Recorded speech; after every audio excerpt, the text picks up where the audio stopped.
if anybody has been listening to me for any number of years, and there's quite a few of you out there who I've gotten to know and keep up with me because, just from my time in the world and in the transition that I have embarked on in my life has been truly phenomenal. It's been truly a blessing coming from the city and now living a country life. And in corporate America, people say, well, do you miss the suits and the ties? Do you miss the corporate trips? Do you miss the remote working and the laptops? Do you miss the corporate credit cards and stuff like that? And overall, it was a certain lifestyle that I dreamed to have, and I had it. However, there's a nasty side to corporate America. And that nasty side is just like in any organization, whether it's organizational politics, which I was a member of in the NAACP, sitting on national boards, Brooklyn Youth Council president, New York State Conference president for the Youth and College Division. Done it all from a very, very young age. So I've been in positions where it's allowed me to view a lot of things. And I've come to observe that, especially in corporate America, is that people are willing to lie, cheat, misrepresent, steal your work,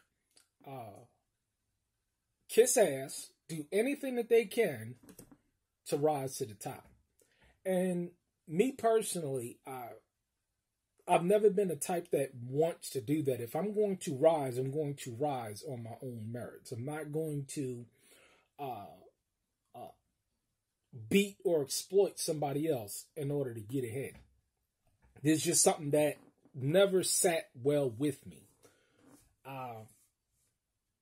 And nobody can ever accuse me of that. However, just because I'm not willing to do it, that does not mean that others are not willing to do it. And we live in a world where, as we know, there are way more bad people than there are good people. And unfortunately, there are people that will look you dead in your face and lie to you, promise you things, claim that they can do things, knowing full well they cannot do it, and expect you to perform the duties that they expect you to perform without fulfilling the end of the bargain. I remember Mr. Tandow. He was in my business law 101 class in college. And anybody that has studied law, now this is basic 101 law. The basis of any contract is an offer, okay? Is an acceptance. And in order for that contract to be valid is that you have to have consideration. There are verbal contracts and then there are written contracts. Back in Bible days, we didn't have the notion of, writing out contracts per se. If a person gave their word, they gave their word. And we live in a society today where people will give their word or say that they can do something, knowing full well that they cannot perform the tasks at hand, renege on it. And when it goes bad, guess what they do? They renege, but they want you to continue or to complete the task at hand, fulfilling your end of the bargain. And when they clearly have not done what they needed to do themselves to fulfill their end of the bargain. And it gets so bad today where they were not in a position at all to fulfill their end of the bargain, but they want to hold you to your word when their word clearly from the beginning wasn't nothing at all. And you know how you know? The consideration. Look at the results. You see? And they want to, and at the same time, they won't point the finger at you as the reason why they could not hold their end of the bargain. It's clearly that they couldn't hold their end of the bargain, but they want to hold you accountable.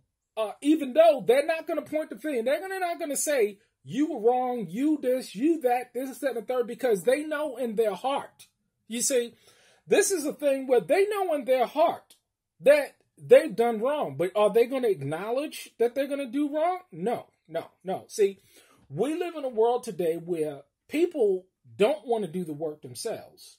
They want to pass off crappy work, and then they want full payment, and they want you to be satisfied and happy with the crappy work that they passed off. I'll give you a perfect example. I do contracting work, and when I start a project, I expect 50% payment up front, and I put everything that I do in writing. So just in case somebody comes back and says, well, you haven't done what you were supposed to do, or what was the terms of the agreement, I have it written out. And when you have thousands of dollars changing hands in a business contract, I suggest that you put things in writing. I don't care if it's $1,000 or hundreds of dollars. Put things in writing, because it shields you from people that comes back and they say, well, you didn't do what you said that you was going to do, and so therefore I'm not going to pay you. You see? But we live in a world today where people will have you complete the work and then turn around and say, I'm not going to pay you. I'm not going to pay you. This is the world that we're living in, because people are constantly looking to get over. It's very few times in life, and I guess I've always had this good knack or this spirit of discernment to just, I know a shyster when I see one. I know a huckster when I see one. I know a get over artist when I see one. I know a lazy ass nigga when I see one. I just know it, because I know their aura. I know their spirits. I know the smooth talking. I know all of that stuff. From New York, we live in a world where, being from New York, you've seen every huckster, you've seen every shyster, you've seen every smooth talking artist that there could possibly be. You've seen it all.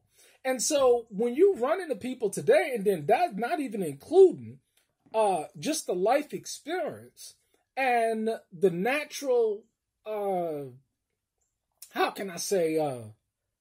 skill set at this, but then you put on top of that spiritual warfare and the training that I've received in spiritual warfare, and it just takes the cake.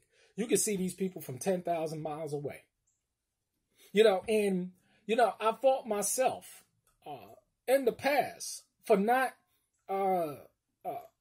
saying, you know what, this guy ain't worth 2 dead flies. He gonna renege as soon as he gets a chance. And it always turns out to be that way. But you got to just understand that a person that's a huckster, a person that's a shyster, they're not going to go into a court of law, okay? Because, see, the facts and the evidence that comes out as a direct result of that open dialogue, a judge or a magistrate or a person that is in a position of authority to hear both sides of the story, and then say, hey, this is what the situation is, and just compensation is to be made to this party or that party. They're not going to do that, because they know in their hearts that they're dead out wrong and they're dead out flat out. So they're not going to go that. They're going to slander. They're going to omit. They're going to do all sorts of things, because, I've noticed that these people, they have no work ethic. They have no work ethic. They have nothing behind them. And hey, I've come back in the front last year that certain people that tell about this is just a whole bunch of lies, 100% lies about who they are, what they've acquired, what they've done, because they're not true workers. See, a person is not going to be intimidated to go before, whether it be elders or a judge or anybody like that, and have their case heard out. See, I'm not a coward like that. I'm willing to go before anybody and put it all on the table and say, listen here, and then let those people, whether it's in a judge or court of law or ecclesiastical type situation, listen here, these people are not going to do it. They're not going to do it. And see, when you know that a person is not willing to come forward in an open civil discussion or open civil debate and have the matter heard out, you know exactly who the guilty party already is. You know why? Because they're not willing or interested in doing any restitution or hearing out anything because they know in their heart that they're wrong. Always know this. A person that is guilty is not going to show up for the trial. Yeah. That's just how it works. It's a sad deal today, what we're living in. But, you know, what I like about this economic situation, because it's going to crush the weak. It's going to crush the prideful. It's going to crush the people that have no real ability here. Yeah. Because, see, if your income ain't going up to match the expenses that you are incurring, you finished. You see how it works? You finished. You can't keep up the front only but so long. See, this is why the economic collapse in this country is going to separate the bullshitters from the meek. It's going to separate the slanderers from the just.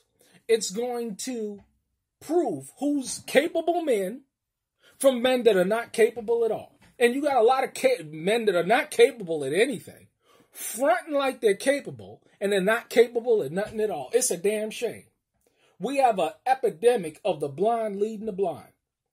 But we know what's going to happen. They're going to both fall into this economic ditch before they go straight to hell. There are not a lot of people that's walking the face of the earth that are men of honor and integrity. You see, I've been in front of the judges of the world as well as ecclesiastical judges, and guess what? I've come through on top every single time. That's a fact. And I'll dare anybody to get up on camera and say anything else. And like I said on previous videos, where these people at today? It's sad. It really is sad. Because you can't skirt a higher law that is above and that's watching everything. You can't get over and expect that that day ain't going to come back to you. And you know what it's most of the time it has to deal with? Good old-fashioned jealousy and envy.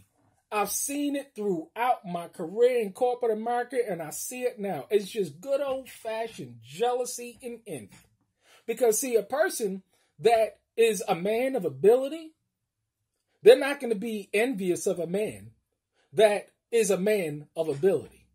What I've come to find is that men that are not real men of ability and they can't get shit done, they are overly envious and jealous of men who do. This is just a fact. It's a fact. Look at these Bubbaloo. I mean, I can just tell you I ain't going to give nothing away, but you know what I'm saying? They sloppy and it's sad. And, you know, the interesting thing about it is that the people that you help out the most is the people that come back and attempt to stab you in the back, attempt to slander you, attempt to do you wrong. Why? Because you have the ability to be of assistance. See, I believe in being a servant. I believe in being able to, if I'm in a position to help somebody, help them out. I've have a history of that. I've helped people that were homeless. I've helped people that were hungry, that were disadvantaged. If I had, I gave. I gave freely, even when I didn't have myself. And the very same people, I tell you, it's just amazing. It really is truly amazing to see how people operate today. If you're a man of ability, see, men of ability, again, are not intimidated by men of ability. Men who have work ethic and get shit done, they're not intimidated by other men who have work ethic and get shit done. It's always these Pookies and Ray Rays. It's always these underachievers. It's always these people that ain't accomplished shit in their life, but want to appear as though they're accomplishing something in their life, but they're not doing a damn thing at all. Watch out for these people. I'm telling you, they're there. They are straight flat out there. It's a sad deal. But, I say, again, this jealousy and envy, instead of being jealous and envious of somebody that's in a position to help you, why don't you learn from them? Why don't you align yourself with them? See, people don't, I was speaking to a brother that is visiting Atlanta today, and we were talking about, I can't give too much away, but it's been a beautiful last couple of months. And if we would align, and if brothers would truly knew how to act, I'd give them a call, brother, let's get this stuff done. We got $20,000, $30,000 on the table. It's sad. It's sad. But people are so stupid and so prideful that they can't see the benefits of learning from somebody that knows something that they clearly don't. They don't know. But it requires them to humble themselves and put themselves in a situation where they have to learn. Not to give up any type of power or self-autonomy and control or whatever, but just to learn. Just to be around to learn and to glean. I've had to humble myself in the past. I wouldn't be here accomplishing what I've been able to accomplish and continue to accomplish. Hey, man, it's going to be a beautiful year. But Satan is always working to put a stumbling block upon those who getting shit done. And baby, anybody that know me, I'm a man that gets shit done. I bet you ain't gonna never see these boot-looking dogs and these liars and these pigs get on camera and say what I just now said. Because you know what? They ain't got the heart. They ain't got the stamina. They ain't got the ambition. They ain't got the creativity. They ain't got the motivation. They ain't got the zeal. They ain't got none of it. And they ain't gonna have it. Because their hearts are full with envy and jealousy. Hey,